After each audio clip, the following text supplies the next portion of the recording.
Hey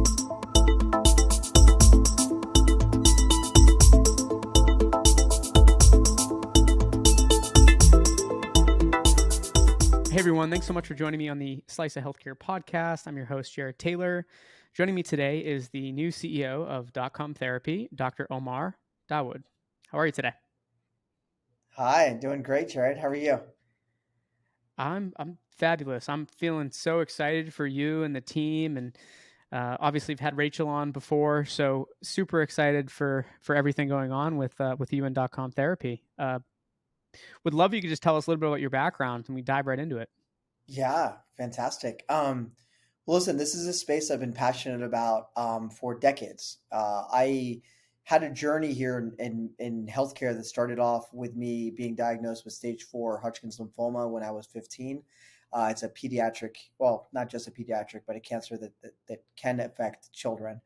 And, going through 2 years of chemotherapy and some surgeries, I really came out the other side and saw firsthand the growth, development, mental health challenges that exist and the really paucity of support that's out there.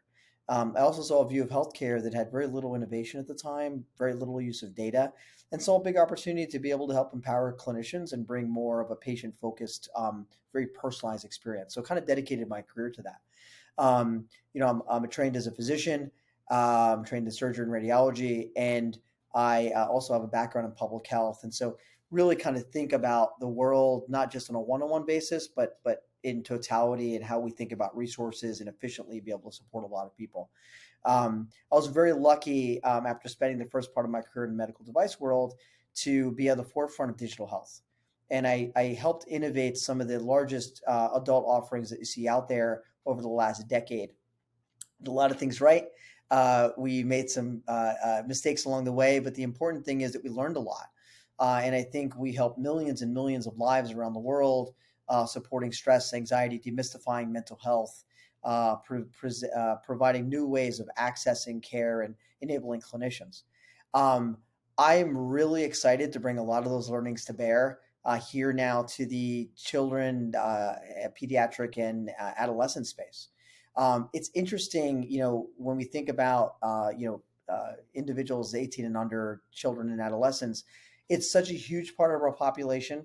It takes so much focus from us as parents, just as we think about going about our day, as we think about doing really anything. If we're not taking care of our kids, it can be a huge stress on us. And for children and adolescents, with all the different pressures and challenges that are out there, not just through the pandemic, but from technology, social media, other aspects, the need to support that group is more than ever. And yet there hasn't been a whole lot of innovation in this space.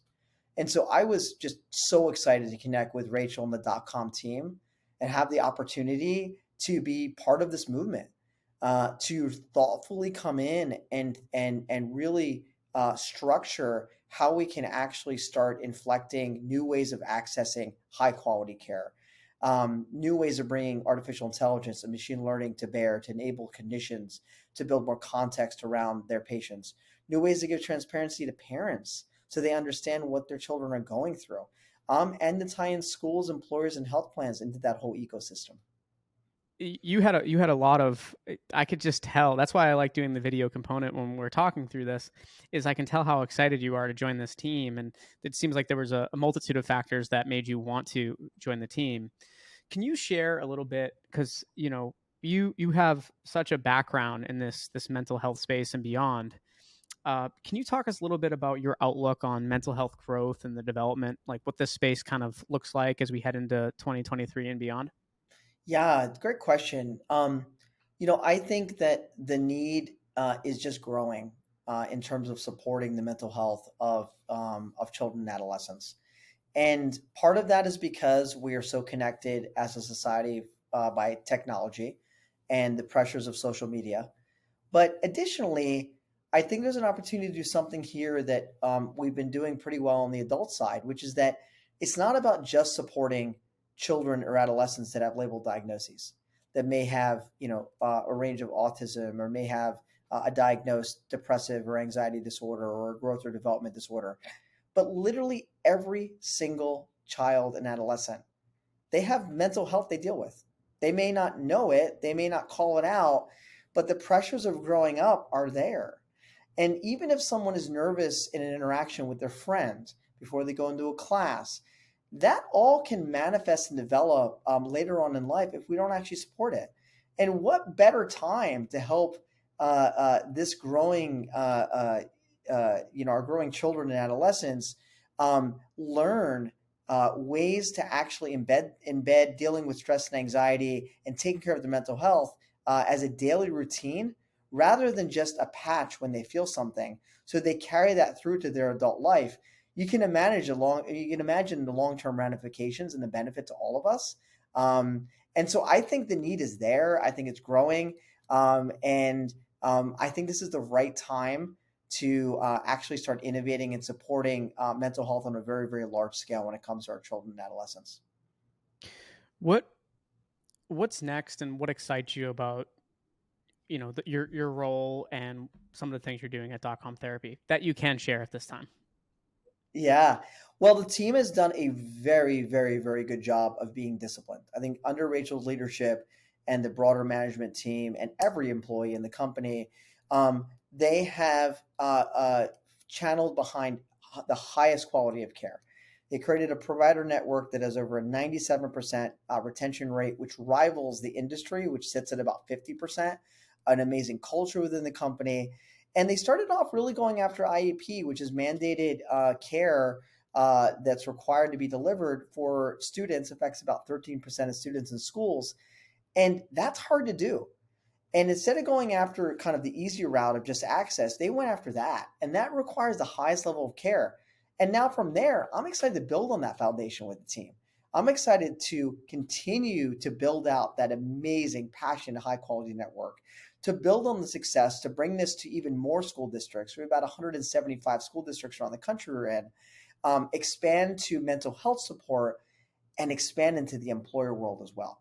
I think that's a huge opportunity to start tying in all these different aspects of the ecosystem, which are critical. Because employees right now, they struggle with their 18 and under dependents and how to actually support them. I'd say the other aspect I'm really excited about is how we actually bring machine learning and AI to bear in this innovative area.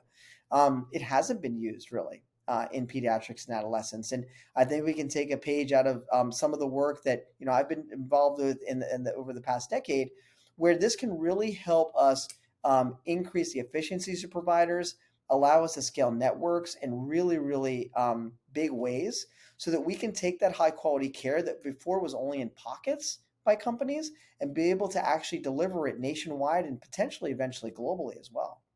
Well, I'm excited to stay in touch with you and continue to see where DotCom Therapy goes from here. But I'm very bullish and very excited about what the future holds. Hopefully, we can have you come back on again on one of these panels that we do and put together some more content. But I wish you the best of luck in the new role and in DotCom Therapy as well. Thank you so much, Jared. Appreciate it. Look forward to coming back and chatting with you more. Thank you, Ken.